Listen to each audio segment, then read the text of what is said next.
me with my 10-year-old son in the driveway. You know, we can do all the right things and try to battle, and they're just so physically imposing. And you know, I thought they were really, really dialed in. You know, and I knew they would be. You know, I've never ever underestimated Coach Cal, and he's one of the best out there. And they're getting better. I've seen it. I've seen it on film. They're coming, and they're going to continue to get better. And you know, the loss to Baylor sometimes recalibrates, maybe opens up their minds to listen a little bit more. And you know, the more they trust him, the better they're going to continue to get. You knew they'd have a bit of a size advantage, and you knew that those guys were good. Is it, you know, how do you try to deal with that, knowing that it was coming, and still weren't able to, kind of deal with it? Well, you know, I mean, it was funny. I was talking to another coach that played them, and he said, well, you need to simulate, playing against a 7-1 guy that can move and block shots. I'm not sure I knew how to do that. So, you just can't simulate their size in practice, and you can't. They can make mistakes and then make up for them, and that's what they did a great job of tonight. Is Cauley-Stein is you get to the rim and he blocks 9 of them and he alters probably 10 more of them, and we've been able to get to the rim a little bit in the preseason, but not on him, and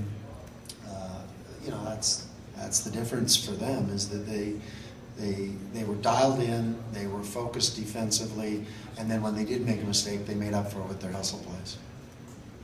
Coach, back here.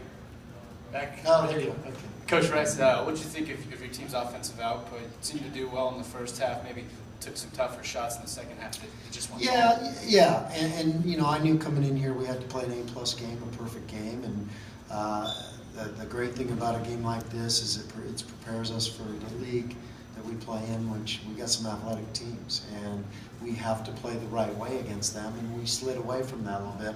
And these guys, they're competitive guys, and they wanna do it, but they got away from doing it together, and they tried to make some plays on their own, and that's something that we can learn from.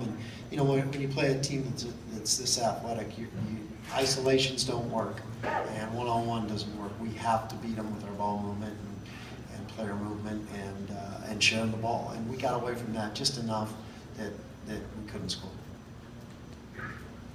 Coach, was Young's three-point shooting, was that how big of a factor was that maybe in you guys maybe collapsing the defense and making them shoot? Well, it's a pick your poison. I mean, if we don't do that, Julius Randle gets 30, and so it's a little bit of try to make them shoot jump shots, and that's what a lot of teams are going to probably try to do, and we just weren't physical enough to be able to get those defensive rebounds, enough of them to be able to stay in the game when they did miss.